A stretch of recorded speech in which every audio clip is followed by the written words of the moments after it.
Moi, je voudrais saluer la maturité de la jeunesse ivoirienne. Et surtout, comme le collègue de la communication le disait, le niveau de la jeunesse ivoirienne. Parce qu'on a eu donc des communications pertinentes, des propositions pertinentes, des analyses pertinentes.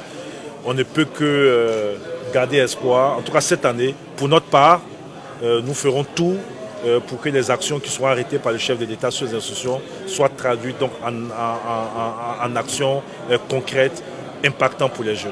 Nous sommes disposés toujours à faire nos propositions pour rendre cette idée concrète. Nous réfléchissons à ce que notre formation soit adaptée à nos besoins actuels. Vous savez que nous sommes un pays en voie de développement et nous avons beaucoup de secteurs encore à développer. Il nous faut donc adapter la formation à ces besoins-là.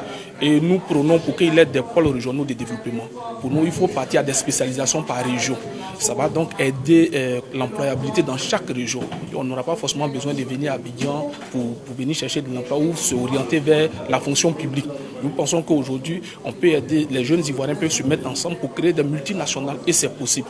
Il faut donc encourager le génie ivoirien. C'est possible de le faire. Pour un changement au niveau des jeunes, j'ai vu la thématique qui est en rapport avec l'amélioration de la condition de vie. Nous sommes économistes de formation. Qui parle d'amélioration de la condition de vie a besoin d'un aspect financier, un aspect de création de richesse.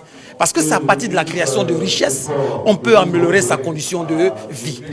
Au niveau de la création de richesse, c'est vrai, l'État ne peut pas employer tout le monde. L'État ne peut pas donner du travail à tout le monde. Je pense qu'il faut créer le cadre. Il faut faciliter à ce que les jeunes puissent, n'est-ce pas, avoir des fonds pour pouvoir, n'est-ce pas, investir dans certains projets de création de richesses.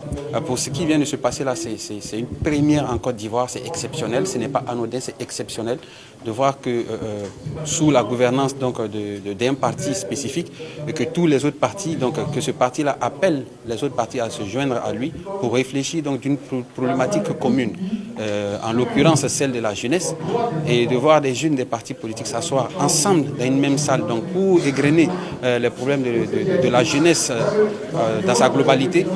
Mais on ne peut que saluer cela. Il ne faudrait pas que 2023 soit une année à l'image des années 2022, 2021, 2020 et ainsi de suite. Non, il faudrait que ce soit effectivement une année qui soit ressentie par la jeunesse comme une année qui lui est dédiée.